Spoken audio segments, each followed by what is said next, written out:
John, pumili ka na.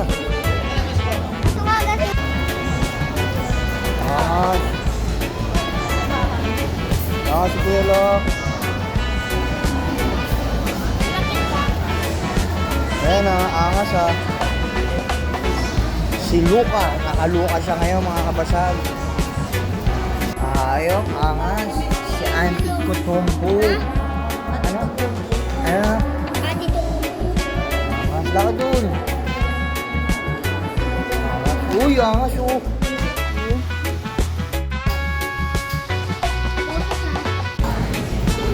Gutom na ang mga bumili ng sapatos, mga kabasag. Si Burgos. Ayun relax.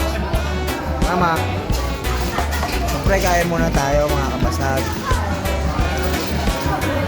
Gutom na. Bumili ng sapatos, mga gutom na mga kabasag.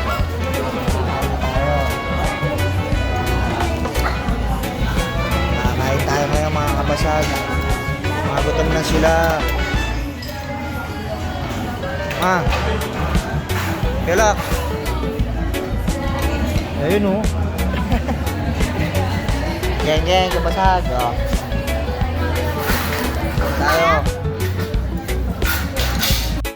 Thanks for watching mga kabasag.